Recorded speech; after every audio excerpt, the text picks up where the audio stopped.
Bonjour tout le monde et bienvenue dans le podcast de UNIT, le podcast dédié aux énergies vertes. Je suis Marian Terrassé, aujourd'hui notre expert est Xavier Perminja, vous vous rappelez de lui? Il est directeur d'activité photovoltaïque chez UNIT. Il va nous présenter un petit bilan de la loi d'accélération des énergies renouvelables, la loi d'accélération des ENR. Alors cette loi, promue en mars 2023, elle a bientôt un an aujourd'hui. Et son enjeu, je le rappelle, c'est d'accélérer les énergies renouvelables pour répondre à une crise énergétique qui était liée à la base à l'invasion de l'Ukraine, tout en combinant les enjeux de la préservation de la biodiversité et la participation du public. Alors, c'est une loi qui entend rattraper le retard pris par la France en s'appuyant sur la planification territoriale des projets ENR. Commençons. Bonjour Xavier. Bonjour Marian. Alors Xavier, est-ce que tu peux nous faire un petit rappel rapide de qui tu es, comment tu t'y connais aussi bien sur les énergies renouvelables et le photovoltaïque? Alors, je suis aujourd'hui directeur d'activité chez UNIT depuis 2 ans et demi. Et auparavant, j'avais bossé dans l'industrie pendant un peu plus de 4 ans. Voilà, donc ça me fait environ 7 ans aujourd'hui dans les énergies renouvelables. Alors, cette loi d'accélération des énergies renouvelables, quelle est-elle réellement et quelles sont ses intentions et puis quels sont ses défauts à tes yeux? Alors, pour ce qui est des intentions, déjà, on peut légitimement se poser la question puisque même si le nom aujourd'hui de la loi, c'est la loi d'accélération des énergies renouvelables, il faut savoir qu'à l'origine, c'était plutôt une loi d'encadrement des énergies renouvelables qui pouvait se justifier, parce qu'il y avait des porteurs de projets qui partaient un peu dans tous les sens sur des projets agricoles sans trop penser l'agrivoltaïsme. Néanmoins, pour avoir discuté avec certains députés qui étaient impliqués dans la rédaction de cette loi, c'est vraiment pour ces députés un objectif de cadrer le photovoltaïque.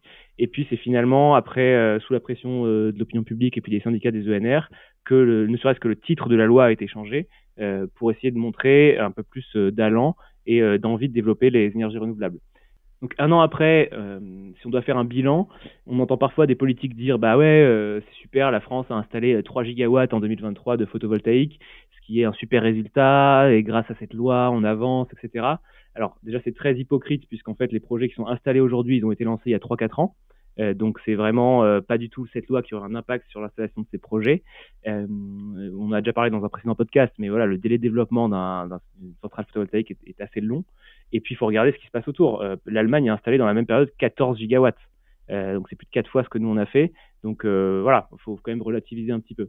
Et c'est vrai que nous, aujourd'hui, on voit surtout un ralentissement de nos projets, puisque déjà, d'une part, il y a eu très peu de décrets d'application qui ont été publiés. C'est-à-dire qu'il y a une mission d'application de la loi là, qui a étudié ses effets et qui a rendu un rapport le 13 février qui dit que seulement 1/3 des décrets d'application ont été publiés à ce jour. Et en plus, la plupart d'entre eux, c'est fin 2023, donc c'est vraiment très récent. Il y avait été question d'un observatoire des énergies renouvelables qui devait être monté, c'est bien entendu toujours pas le cas. Il y avait des décrets d'application liés à l'anticipation des raccordements, au raccourcissement des délais qui devaient être publiés, on n'a toujours rien. Même un des sujets peut-être positifs de cette loi qui était de dire qu'on allait imposer la solarisation de parking de plus de 1500 mètres carrés, il n'y a toujours pas de décret d'application, et puis dans les brouillons de décrets qu'on voit, on se rend compte qu'il y aura tellement d'exemptions que ça risque d'être complètement vidé de sa substance. Voilà, donc 1 an après, pour nous, c'est vraiment un bilan assez négatif. Si je dois parler des choses qui ont été faites, effectivement, il y a eu des décrets d'application des communautés d'énergie qui ont été publiés, la liste des friches littorales utilisables pour le solaire, c'est-à-dire la liste des terrains dégradés situés en zone littorale pour lesquels on pourra avoir des dérogations pour construire des projets. Ça a été fait. Et puis la liste le fonctionnement des comités de projet, mais je pense qu'on va en reparler un peu plus tard, même si ça a été publié, c'est pas ultra positif. Très bien, donc tu as largement anticipé ma seconde question qui était est-ce que tu peux nous faire un état des lieux 1 an après la publication de cette loi, par exemple chez UNIT, si tu as des exemples concrets, ou d'une manière générale? Chez UNIT, très concrètement, on a beaucoup de nos dossiers de permis de construire qui n'ont pas été déposés, puisque l'administration nous dit attendons les décrets d'application, notamment de l'agrivoltaïsme, pour pouvoir instruire vos dossiers. Ça veut dire qu'on a notamment, j'en ai un en tête en Normandie récemment, et puis plusieurs autres un peu partout en France, des dossiers qui de toute façon seront instruits dans un temps assez long, puisqu'aujourd'hui, il faut savoir que c'est environ 12 à 18 mois avant d'obtenir un permis de construire, les délais d'instruction ne faisant que s'étendre. Et aujourd'hui, on nous dit ne déposez pas, parce que sinon on mettra un refus à votre permis, tout simplement parce qu'on n'a pas les futures règles qui vont s'appliquer à ces projets-là. Si on s'en tient à la loi, on ne devrait pas nous répondre ça, puisqu'on c'est le droit applicable qui devrait prévaloir sur ces projets. Mais c'est bien ce que nous disent les administrations locales, les DDT, Direction départementale des territoires, qui sont une instance qui dépend de la préfecture et qui instruit nos permis de construire. Donc concrètement, pour nous, cette loi d'accélération, elle a fait que ralentir nos projets. Il y a un autre point qui était attendu, c'est des fameuses zones d'accélération qui devaient être publiées par les mairies. Et aujourd'hui, on dit souvent aussi en mairie, attendez, avant de lancer des projets, qu'on ait publié nos zones d'accélération. Alors, c'était prévu pour fin d'année 23. Finalement, là, aujourd'hui, on parle du 31 mars 2024 pour la deadline pour les communes pour publier ces zones d'accélération. Ces communes n'étant pas outillées pour établir ces zones d'accélération, ça ne sera sûrement pas réalisé à fin mars. Et on a beaucoup de communes qui nous disent aujourd'hui, et ce qu'on peut entendre, hein, attendez qu'on ait nos zones d'accélération publiées pour aller développer vos projets. Mais c'est vrai que pour nous, ça veut dire que sur les projets qu'on a identifiés sur ces communes-là, on se retrouve à devoir attendre et on ne sait pas vraiment jusqu'à quand. Donc finalement, c'est vraiment un bilan assez négatif pour les développeurs de projets comme nous, de grandes centrales au sol en tout cas, puisque encore une fois, je ne parle pas de la toiture, ou de centrales en ombrière. C'est vraiment de grosses contraintes qui s'appliquent à nos projets. Pour revenir sur les zones d'accélération, aujourd'hui, on demande aux élus de définir des zones d'accélération qui sont censées correspondre à des objectifs d'installation d'énergie renouvelable répartis par territoire. Or, les objectifs chiffrés ont été supprimés de la programmation pluriannuelle de l'énergie, donc ça vraiment, c'est le serpent qui se mord la queue, parce qu'ils ne savent pas sur quelle base ils doivent définir ces zones, combien d'hectares ils doivent essayer de mettre à disposition des zones d'accélération. C'est vraiment c'est assez ubuesque en fait, comme situation. Ok, donc là pour le moment, résultat pour le moins mitigé, mais comment est-ce que cette loi a influencé la compétitivité du photovoltaïque, parce que ça te concerne de très près, par rapport aux autres sources d'énergie renouvelable en France? Alors, par rapport aux autres sources d'énergie renouvelable, en tout cas celles que je connais un petit peu, puisqu'UNIT a des projets d'hydroélectricité et éolien, il n'y a pas vraiment d'impact. Enfin, les trois sont autant ralentis les uns que les autres. Mais c'est plutôt par rapport au nucléaire que je pense qu'il y a eu un sujet. On a vraiment le sentiment aujourd'hui que cette loi, elle a été faite et conçue pour montrer patte blanche vis-à-vis de Bruxelles et de l'opinion publique et dire, voilà, regardez, on fait l'effort pour les renouvelables pour ensuite faire passer les fameuses lois de programmation nucléaire et finalement insister sur le développement du nucléaire. On en a déjà parlé dans un précédent podcast. C'est vrai que moi, je suis pas du tout opposé au nucléaire. Je pense qu'aujourd'hui, on en a besoin et qu'il est complètement illusoire de croire qu'on pourrait fermer nos centrales existantes.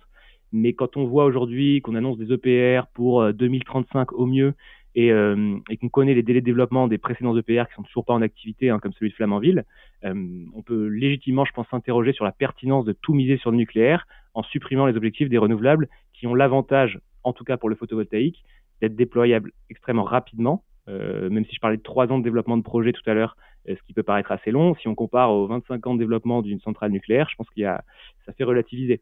Donc voilà, on a vraiment le sentiment que c'est très hypocrite de la part du gouvernement, cette loi d'accélération, et que l'objectif derrière, c'était de pouvoir miser sur le nucléaire. D'accord. Tu me dis d'ailleurs que sur cette loi, il y a un certain nombre de décrets qui n'ont pas été promulgués. Est-ce qu'il y a des décrets que tu attends vraiment? Et qu'en est-il en particulier, par exemple, du décret agrivoltaïque? Là, c'est le décret le plus crucial, effectivement. Mais avant ça, je voudrais parler un décret qui a été publié, j'en ai parlé tout à l'heure, celui relatif au comité de projet. C'est vrai que l'idée derrière, c'est de faire de la concertation au sein des territoires pour tous les projets photovoltaïques, ce qui en soi est très légitime. Après, un développeur comme UNIT avait l'habitude, avant cette loi, de procéder ainsi, de toujours aller solliciter l'administration locale, les mairies, les comités de communes, pour avoir évidemment l'avis, de proposer des réunions publiques pour présenter les projets et puis les adapter aux demandes locales. Maintenant, cette obligation de comité de projet pour tous les projets qui ne sont pas situés en zone d'accélération, c'est-à-dire beaucoup de projets, puisque comme je le rappelle, il n'y a pas trop de zones d'accélération qui ont été publiées aujourd'hui, même très peu. Ces projets, pour les projets supérieurs à 2,5 MW, donc 100% des projets développés par des producteurs d'énergie comme UNIT, on va devoir se réunir périodiquement avec un représentant du porteur de projet, donc d'UNIT, un représentant de la commune, de la communauté de communes, du préfet, d'Enedis. C'est encore une fois une usine à gaz qui est montée pour ensuite donner des avis sur des projets et finalement, encore une fois, ralentir le développement de projets puisque c'est des contraintes supplémentaires. Encore une fois, l'idée, c'est pas de dire qu'il faut pas faire de concertation. Simplement, aujourd'hui, avec le cadre réglementaire existant en France, on est par définition, par défaut, on est obligé de faire de la concertation, puisqu'il y a une enquête publique, puisqu'il y a un avis qui est demandé aux communes. Donc, les porteurs de projets comme nous, on est obligé d'aller convaincre les communes du bien fondé de nos projets et d'adapter nos projets pour remporter l'adhésion. Donc, créer des comités supplémentaires, c'est vraiment quelque chose qui, pour moi, est contre-productif. Mais pour le coup, c'est un des rares décrets liés à la loi qui a été publié, malheureusement. Mais pour revenir sur l'agrivoltaïsme, donc c'est vrai que c'était un des sujets primordiaux de cette loi, hein, c'était de légiférer pour cadrer le développement de l'agri-PV. Pour le coup, encore une fois, je pense que c'est pertinent de cadrer le développement de l'agrivoltaïque, même si jusque-là, la décision était laissée en local à des préfets d'accorder ou non des permis de construire. On peut penser, c'est ce que je pense en tout cas, que les préfets sont plus à même de valider le bien fondé d'un projet, étant plus proche des territoires que Paris, qui va établir des règles qui s'appliquent indépendamment du territoire partout en France. Donc ces fameux décrets, aujourd'hui, on les attend toujours. Il y a un brouillon qui a été mis en consultation depuis fin décembre. Donc a priori, la consultation est terminée, mais on n'a pas plus de nouvelles que ça, en tout cas à l'heure où on se parle. Donc il y avait 15 pages de nouvelles règles qui ont été établies. Donc je te les passe dans le détail, mais globalement, on attend une liste de technologies.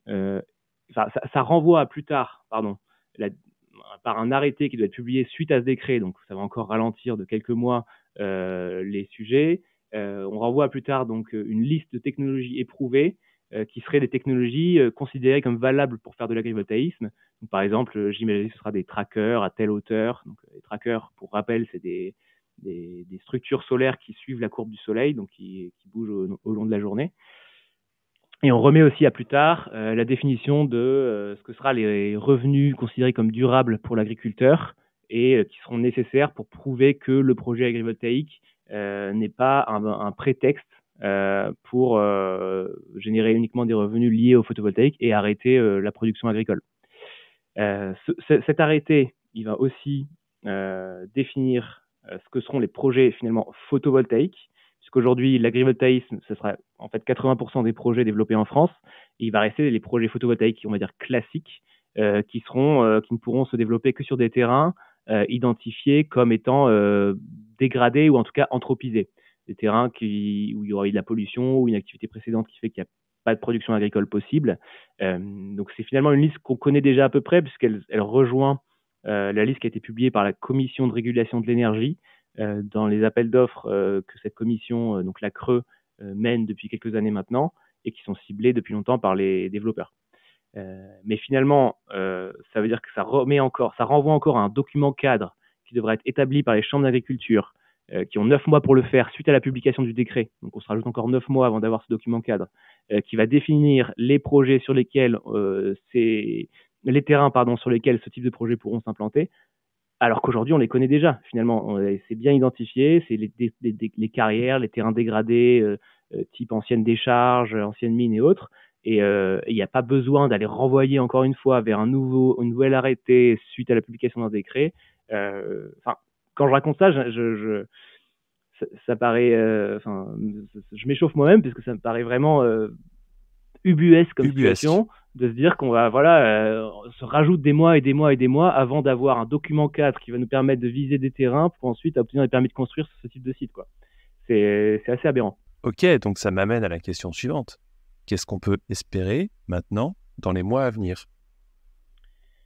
Malheureusement, comme on ne peut pas espérer le retrait de cette loi et le retour à une situation initiale qui finalement fonctionnait, ce qu'on peut espérer, c'est que les équipes d'instruction des permis de construire en préfecture soient renforcées. C'est ça que nous, on appelle de nos voeux, puisqu'on pense que les règles étaient suffisamment claires. Alors, modulo, encore une fois, quelques précisions peut-être à apporter sur l'agrivoltaïsme, mais que les règles étaient suffisamment claires pour que les projets soient instruits en bonne intelligence par les préfets. Et finalement, aujourd'hui, il faut que maintenant que la loi a été promulguée, on ne reviendra pas en arrière, il faut que ce fameux décret sur l'agrivoltaïsme soit publié au plus tôt. On espère que ce sera avant le printemps, c'est malheureusement peu probable. Et puis surtout, ce qu'on peut espérer, c'est que Enedis renforce ses équipes, que les préfectures renforcent leurs équipes pour qu'on puisse avoir des dossiers donc instruits dans les temps et des raccordements qui soient instruits aussi dans les temps. Aujourd'hui, il faut avoir en tête qu'il y a environ 18 gigawatts de projets qui sont prêts, avec des permis de construire obtenus pour le coup, et qui ne peuvent pas être raccordés. Donc, c'est plus intelligent de mettre des moyens pour renforcer les équipes d'instruction et de renforcement du réseau, plutôt que d'aller encore inventer des lois et des règles supplémentaires qui n'ont pour objectif inavoué que de ralentir l'instruction de permis de construire.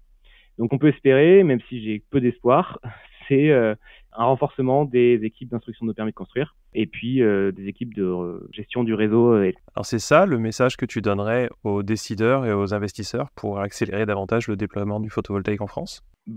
Pas aux investisseurs, mais aux décideurs, s'ils avaient le courage de s'attaquer aux vrais sujets qui aujourd'hui ralentissent le développement d'énergie renouvelable. Et il faudrait pour ça qu'ils aient la volonté, en fait, de faire plus de renouvelables, ce qui me paraît assez improbable, malheureusement.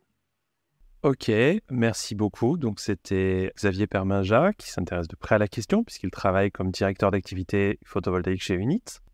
Moi, je suis Marian Terrasse et pour ce qui est du groupe Unit, le groupe développe, construit et exploite des centrales de production d'électricité locale et durable. Si vous qui nous écoutez êtes intéressé pour valoriser un grand terrain, un parking de bonne dimension, un élevage ou pour un projet photovoltaïque de ce type, vous pouvez nous contacter aux coordonnées en commentaire.